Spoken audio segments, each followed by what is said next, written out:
नहमदुहु व नुसल्ली अला रसूलिहिल करीम अम्मा बाद फ़अऊज़ु बिल्लाहि स्समीइल अलीम मिनश शैतानिर रजीम मिन हमज़िही व नफ़्ख़िही व नफ़्सिही बिस्मिल्लाहिर रहमानिर रहीम अल्लज़ीना युमिनूना बिमा उन्ज़िला इलैका व मा उन्ज़िला मिन क़ब्लिक व बिल आखिरति हुम युक़िनून।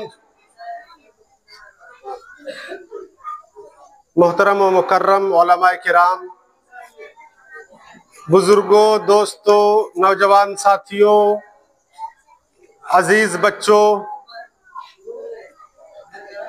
आज के इस मुख्तसर से प्रोग्राम में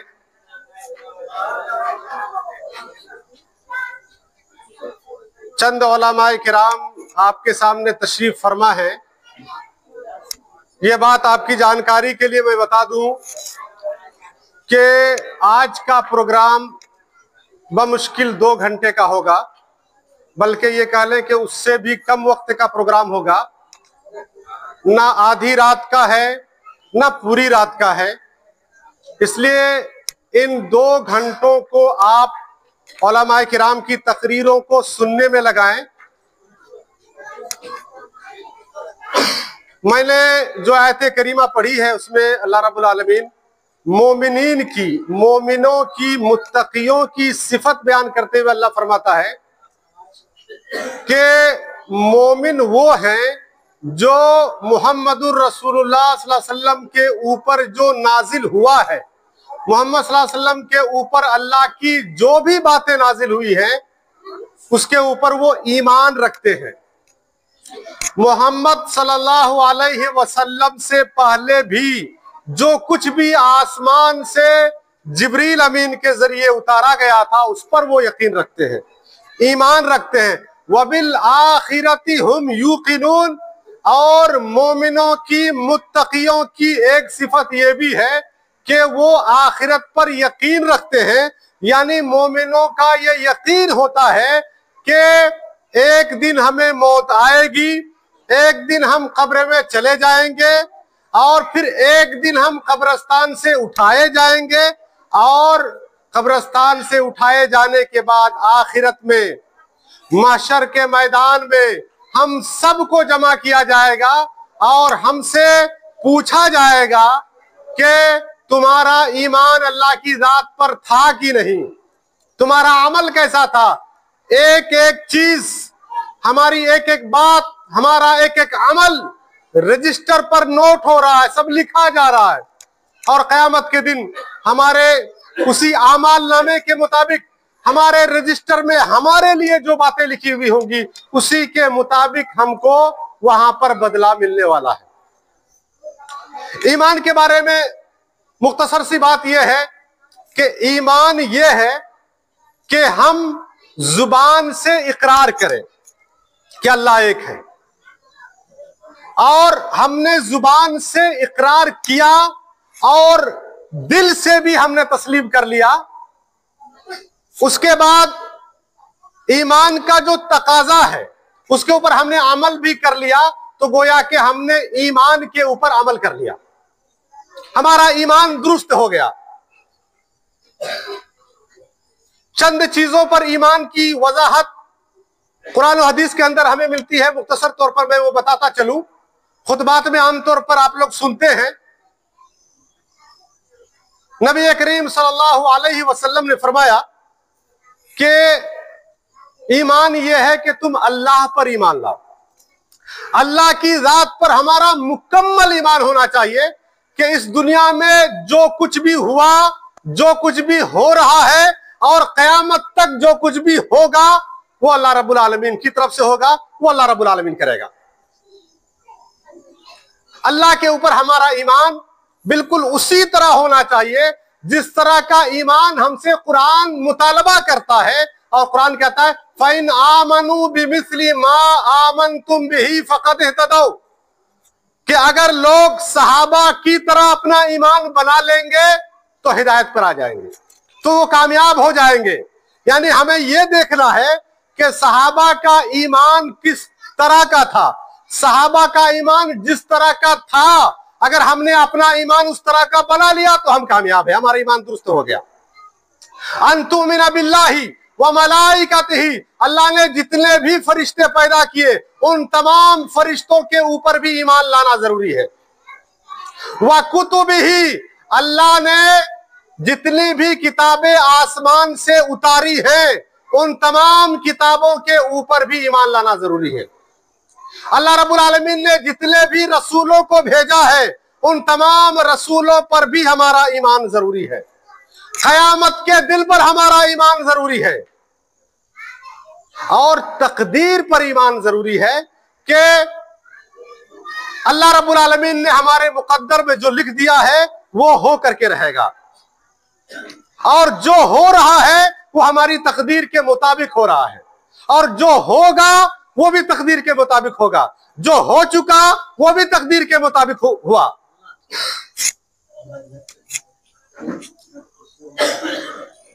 तो ईमान, बहुत सारी चीजें हैं जिसके ऊपर ईमान लाना जरूरी है। अल्लाह ने जन्नत बनाई है, जो लोग नेक अमल करेंगे, जो अपना ईमान अच्छा करेंगे तो उनको जन्नत मिलेगी। जन्नत का वादा अल्लाह ने किया है, जन्नत पर हमारा ईमान होना चाहिए।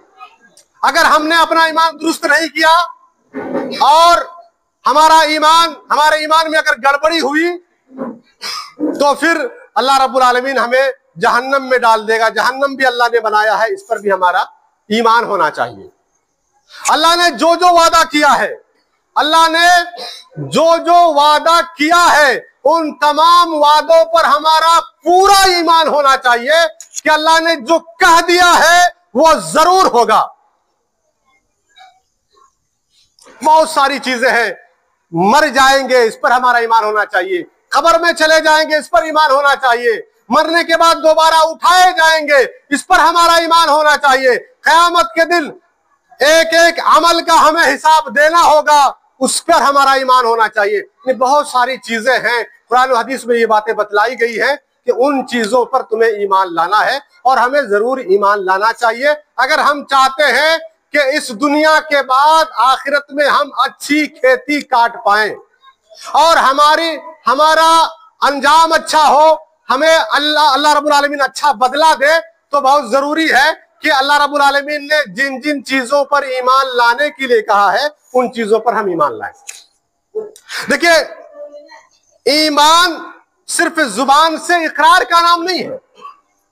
इसीलिए जब हम कुरान करीम पढ़ते हैं और हदीस पढ़ते हैं तो ईमान वालों की एक खूबी हमें मिलती है कि ईमान वाला यकीन वाला होता है। यानी जो अल्लाह पर ईमान रखने वाला होता है उसकी एक खूबी यह होती है कि वो अल्लाह की तमाम बातों पर यकीन करता है। जब हम और आप इस दुनिया से चले जाएंगे, कब्र में हमसे जब सवाल और जवाब होगा, हमसे पूछा जाएगा तुम्हारा रब कौन है, हम जवाब देंगे। अगर हम मोमिन थे दुनिया में तो हमारा जवाब होगा कि मेरा रब अल्लाह है। दूसरा सवाल होगा कि तुम्हारे रसूल और तुम्हारे नबी कौन है, हमारा जवाब होगा कि हमारे नबी मोहम्मद सल्लल्लाहु अलैहि वसल्लम है। तीसरा सवाल होगा कि तुम्हारा दीन क्या है, तो हमारा जवाब होगा कि हमारा दीन दीन इस्लाम है। उस मौके पर हदीस पाक के अंदर आता है कि फरिश्ता कहेगा कि वअलैहि कुन्त वअलैहि दुम्त वअलैहि तुबअसु इंशाअल्लाह, कि तुम यकीन पर तुमने जिंदगी गुजारी थी, यानी अल्लाह की तमाम बातों पर तुम्हें यकीन था और इसी हालत में तुमने जिंदगी गुजारी, पूरी जिंदगी तुम्हारी यकीन पर गुजरी। वअलैहि मुत्ता, और यकीन की हालत में ही तुम्हारी मौत हुई। जब तुम दुनिया से जा रहे थे तो तुम्हें यकीन था कि अल्लाह है और अल्लाह के पास हमें जाना है। वअलैहि तुबअसु इंशाअल्लाह, और इसी यकीन करने वालों की सफों में तुम्हें उठाया जाएगा अगर अल्लाह ने चाहा तो इंशाअल्लाह। तो यकीन की अगर सिफत हमारे अंदर रही, हमारी खूबी, अगर हम यकीन करने वाले रहे अल्लाह की बातों पर, तो कब्र में भी, कब्र के बाद भी हमें इसका फायदा होगा। हजरत आमिर बिन अब्द कैस रहमहुल्लाह के बारे में आता है। वो कहते हैं कि लव कुशिफल हिजाबु लमज़दत्तु, कि मेरा अल्लाह की जात पर इस कदर यकीन है, अल्लाह की तमाम बातों पर इस कदर यकीन है, अल्लाह ने जो जो वादा हमसे किया है उन तमाम वादों पर इस कदर हमें यकीन है, इस कदर विश्वास है कि लव कुशिफल हिजाबु, जन्नत अभी हमने देखी नहीं, जहन्नम हमने अभी देखा नहीं, मरने के बाद की जिंदगी हमने देखी नहीं, हश्र का मैदान हमने देखा नहीं, वहां किस कदर हिसाब किताब होगा वो हमने देखा नहीं। हजरत आमिर बिन अब्द कैस रहमहुल्लाह कहते हैं, जरा इस बात को समझ गए तो मैं समझूंगा कि मेरी तकरीर आप समझ गए। हजरत आमिर बिन अब्द कैस रहमहुल्लाह कहते हैं कि इस कदर मुझे यकीन है अल्लाह की बातों पर, इस कदर हमें यकीन है कि अगर गैब के पर्दे हटा दिए जाए और मैं खुली आंखों से जन्नत भी देख लूं, खुली आंखों से जहन्नम भी देख लूं, हश्र का मैदान भी देख लूं, जहन्नम का अजाब भी देख लूं, जन्नत का बदला भी देख लूं, अपनी खुली आंखों से सब कुछ देख लूं और सब कुछ मुझे दिखा दिया जाए, फिर भी मेरे ईमान में कोई बढ़ोतरी नहीं होगी। क्यों? पहले ही से हमारा ईमान इतना बढ़ा हुआ है, पहले ही से हमारा ईमान इतना मजबूत है कि हमारे ईमान को मजीद बढ़ाने के लिए, हमारे ईमान को मजीद मजबूत करने के लिए गैब के पर्दों को हटा करके जन्नत दिखाने की जरूरत नहीं है, जहन्नम दिखाने की जरूरत नहीं है, हश्र का मैदान अपनी आंखों से दिखाने की जरूरत नहीं है। मुझे अल्लाह की बातों पर इस कदर यकीन है, अल्लाह ने जो जो वादा हमसे किया है उस पर हमारा मुकम्मल यकीन होना चाहिए। अल्लाह की तमाम बातों पर। हिजरत का एक वाकया आता है, बहुत मशहूर वाकया है, आपने भी सुना होगा बार बार। नबी मोहतरम जनाब मोहम्मद रसूलुल्लाह सल्लल्लाहु अलैहि वसल्लम को हिजरत कराया, नबी करीम सल्लल्लाहु अलैहि वसल्लम को मेराज कराया गया। मक्का से तकरीबन 1200 किलोमीटर दूर है फिलिस्तीन, बैतुल मक़दिस, मस्जिद अक्सा। मक्का से फिलिस्तीन मस्जिद अक्सा पहुंचाया गया। वहां आपने नबियों की इमामत की, नबियों ने सफ बांधी और आपने नमाज पढ़ाई। फिर वहां से आसमान ले जाया गया, बहुत सारे नबियों से मुलाकात हुई, आपने जन्नत देखी, जहन्नम देखा, जन्नत का कुछ बदला देखा, जहन्नम में कुछ को सजा होते हुए देखा, ये सारा कुछ देखा। और उसके बाद फिर सुबह, बल्कि सुबह से पहले पहले फिर हाजिर। अल्लाह के रसूल सल्लल्लाहु अलैहि वसल्लम को आसमान ले जाया गया, इसी को मेराज कहते हैं। मेराज का वाकया आप तफसील के साथ पढ़ सकते हैं और आपने सुना होगा। मैं जो बात बताना चाह रहा हूं उस बात की तरफ आप आइए। सुबह हुई, खाना काबा में अल्लाह के रसूल सल्लल्लाहु अलैहि वसल्लम पहुंचे। अबू जहल अपनी तबीयत के मुताबिक, अपनी आदत के मुताबिक मजाक में कहा कि ऐ मोहम्मद सल्लल्लाहु अलैहि वसल्लम, हर दिन तो कुछ ना कुछ नई बात कहते हो हमारे सामने, आज भी कोई नई बात है क्या? सुनाओ अगर कोई नई बात है तो।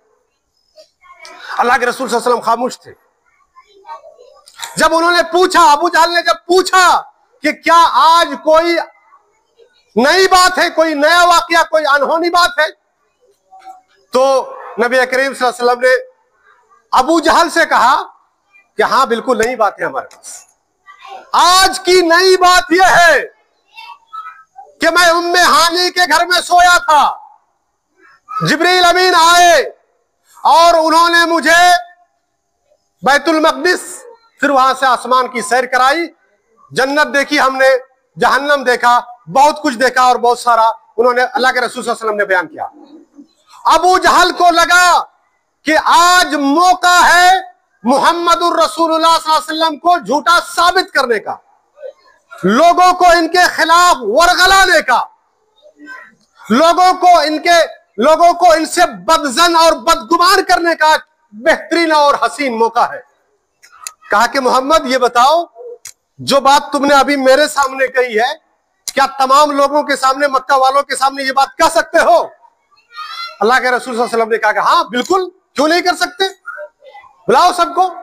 अबू जहल ने लोगों को इधर भेजा उधर भेजा, लोगों को बुलाने के लिए चारों तरफ मक्के में तमाम कबीलों की तरफ भेज दिया कि जाओ लोगों को जमा करो। आज एक अजीब व गरीब बात बतानी है तुम लोगों को। बड़ी भीड़ जमा हुई, खाना काबा में कसीर तादाद में लोग जमा हो गए। जब सब लोग जमा हो चुके तो अबू जहल ने कहा कि आए मोहम्मद सल्लल्लाहु अलैहि वसल्लम, तुमने जो अनहोनी बात मुझसे शेयर की है, मुझे जो बात आज रात की तुमने बताई है, वो इन तमाम लोगों के सामने बता दो। अल्लाह के रसूल सल्लल्लाहु अलैहि वसल्लम ने मेराज का सारा वाकया बयान कर दिया। सब लोगों को ताज्जुब हुआ और अबू जहल के मुताबिक सब लोग बदगुमान भी हुए। सब लोगों को लगने लगा कि मोहम्मद सल्लल्लाहु अलैहि वसल्लम झूठ बोल रहे हैं। ऐसा हो ही नहीं सकता कि रात के चंद हिस्सों में, कुछ हिस्सों में कोई अपने घर से 1200 किलोमीटर सफर करके एक जगह जाए, फिर वहां से आसमान जाए, कुछ नबियों से मुलाकात हो, जन्नत और जहन्नम की सैर हो, बहुत सारे बदले दिखाए जाए, बहुत सारे अजाबों को दिखाया जाए, और फिर वो उसी हिस्से में फिर दोबारा जमीन पर आ जाए, अपने घर में आ जाए। ये नामुमकिन, ऐसा हो ही नहीं सकता। लोग बदगुमान हो गए। अबू जहल को लगा कि ये वो मौका है जिस मौके को मैं अच्छी तरह भुला सकता हूं, मोहम्मद के खिलाफ लोगों को कर सकता हूं। सब में इस बात का खूब प्रचार प्रसार शुरू हुआ।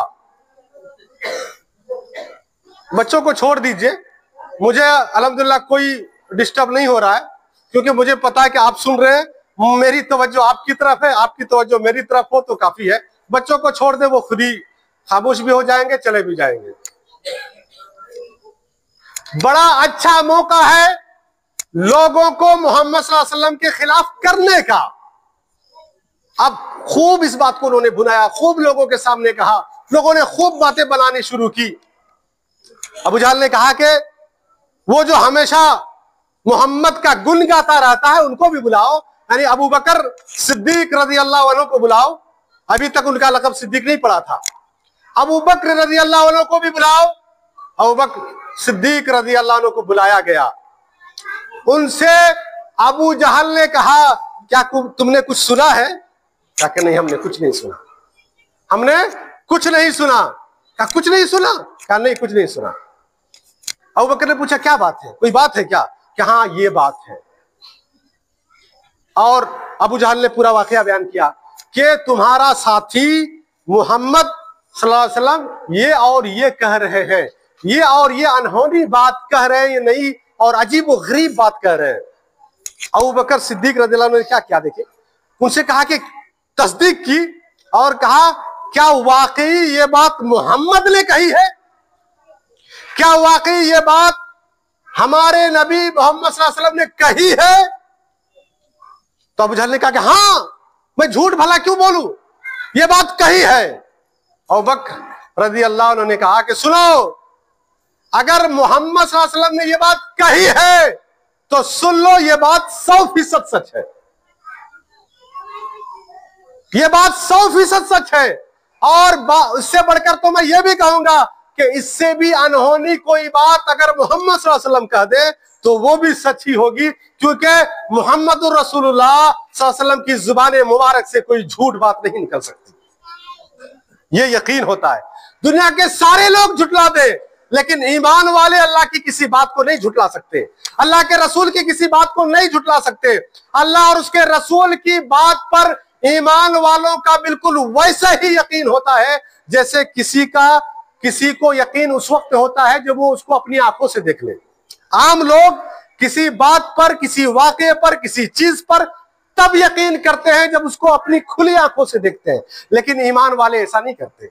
ईमान वालों की यह सिफत नहीं होती। ईमान वाला बस अल्लाह की बात सुन ले, रसूल की बात सुन ले, उसे पूरा पूरा यकीन होता है। दिलो दिमाग के किसी भी कोने में 1% भी शक की कोई गुंजाइश ना हो तो ये ईमान वाला कहलाता है, यह मोमिन है। वफिल अर्द आयातुल लिल मुक़िनीन। मोमिनों की एक सिफत मुक़िनीन है, यकीन करने वाले होते हैं मोमिन। एक और वाकया जो हमें कुरान करीम से मिलता है, उस वाकये को बयान करके मैं अपनी बात को खत्म करूंगा और उसी के साथ हमारा वक्त भी मुकम्मल हो जाएगा। नबी करीम सल्लल्लाहु अलैहि वसल्लम के जमाने में दो मुल्कों में जंग हुई थी। एक मुल्क उसका नाम था रूम और एक मुल्क उसका नाम था ईरान। मुल्क रूमियों में और ईरानियों में भयानक जंग हुई थी।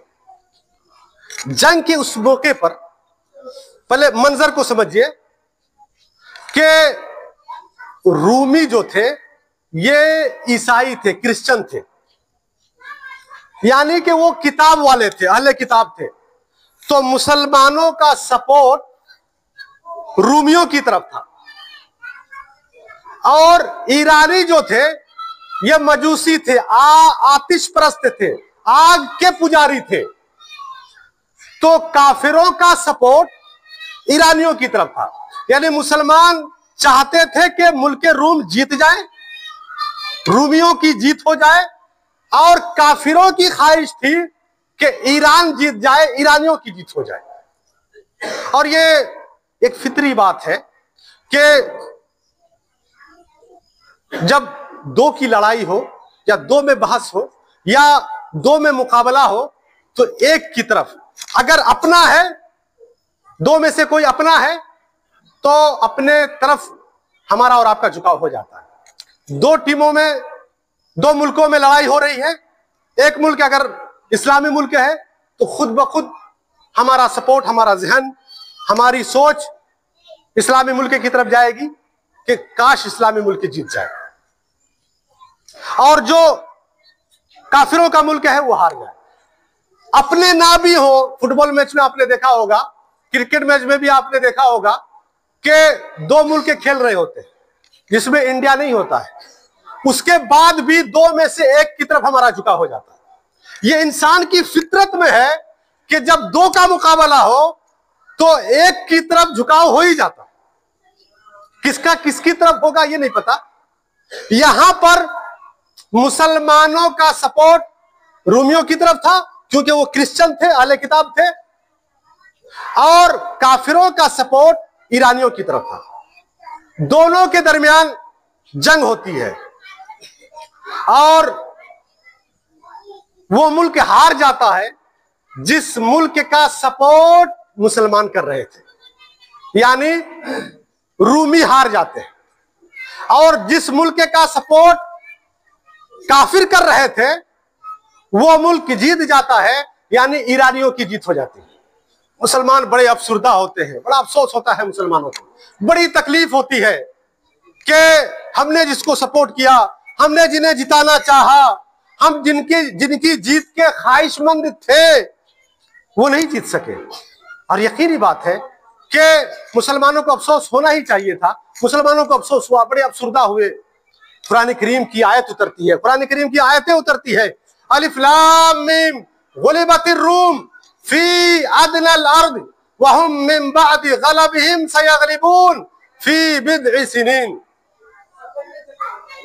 जिसमें अल्लाह रब्बुल आलमीन, अब देखिए यहां पर जंग के मंजरनामे को जरा देखिएगा कि ईरान ने रूमियों को बुरी तरह रौंद दिया था, उनकी फौजी ताकत को पूरे तौर पर मसल दिया था। उनके पास जो असलहे थे, जो ताकतें थी एक फौज की, वो सब कुछ उन्होंने तहस नहस कर दिया था। यानी एक तरह से रूमियों को ईरानियों ने, ये बात दिमाग में रखिएगा तब वाकया समझ में आएगा, ईरान आग के पुजारी थे और रूम, ये लोग क्रिश्चियन थे, मुसलमानों का सपोर्ट इनकी तरफ था और काफिरों का सपोर्ट ईरानियों की तरफ था। तो बुरी तरह रूमियों को रौंद दिया गया, मसल दिया गया, उनकी ताकत को खत्म कर दिया गया। ऐसे मौके पर कुरान करीम की आयत उतरती है और अल्लाह कहता है कि गुलिबत रूम, रूम हार गया। तुम लोग बड़े अफसुर्दा हो, बड़े अफसोस में हो, बड़े गम में हो, लेकिन सुन लो, फी अदनल अर्द वहुम मिन बादी गलबिहिम सयगलिबून। एक खुशखबरी सुन लो, और वो खुशखबरी, वो बशारत ये है कि फिर से रूमी ईरानियों पर गालिब आएंगे। यानी फिर से, इसका मतलब यह हुआ कि इन दोनों मुल्कों में फिर से जंग होगी और इस बार रूमियों की जीत होगी और ईरानियों की हार होगी। अब थोड़ी देर के लिए आप सोचें कि कोई मुल्क अगर पूरे तौर पर तहस नहस कर दिया गया हो और एक मुल्क जो फौजी एतबार से बहुत मजबूत हो, यह कैसे सोचा जा सकता है कि चंद सालों में फिर दोनों के बीच में लड़ाई भी हो और फिर लड़ाई में जो पहले हारा था वो फिर जीत भी जाए? ये कैसे मुमकिन है?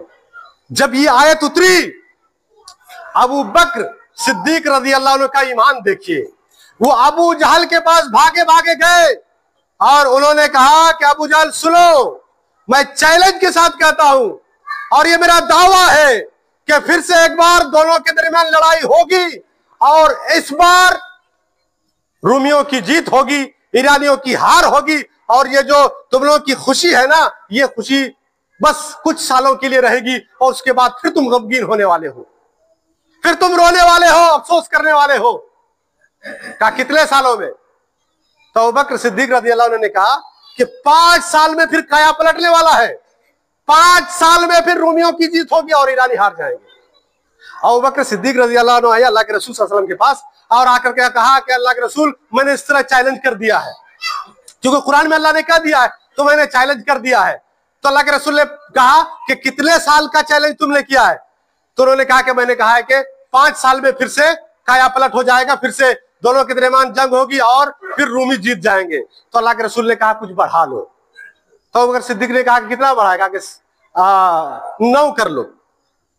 फिर अबू बकर सिद्दीक रज़ियल्लाहु अन्हु अबू जहल के पास गए और कहा कि सुनो, मैं चैलेंज करता हूं कि 9 साल के अंदर अंदर फिर दोनों के दरमियान लड़ाई होगी और उसमें रूमी जीत जाएंगे, ईरानी हार जाएंगे।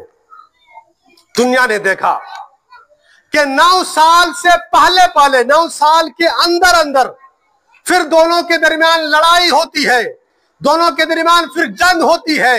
रूम फिर से अपने आप को खड़ा करता है, रूम फिर से अपने आप को तैयार करता है, रूम की फिर फौजी ताकत तैयार होती है, फिर दोनों के दरमियान लड़ाई होती है और इस लड़ाई में रूमियों की जीत होती है और ईरानियों की हार होती है। यहां रुक करके जरा सोचें कि एक ऐसे मौके पर जब तस्वुर तक ना किया जा सकता हो, जब ख्याल तक ना किया जा सकता हो, कोई अपने दिमाग में ये बात ना ला सकता हो कि ये दोनों मुल्क फिर आपस में लड़ने के काबिल भी हो सकते हैं, या रोम फिर से दोबारा खड़ा भी हो सकता है और खड़ा होकर के ईरानियों के मुकाबले में जाकर के लड़ने की हिम्मत करके जीत भी सकता है। ऐसे मौके पर सिर्फ कुरान की आयत उतरते ही अबू बकर सिद्दीक रज़ी अल्लाह अन्हु का ईमान देखिए, उनका यकीन देखिए अल्लाह की बातों पर, कि उन्होंने अबू जहल के पास जाकर के चैलेंज कर दिया कि मेरा चैलेंज है कि 9 साल के अंदर अंदर फिर से लड़ाई होगी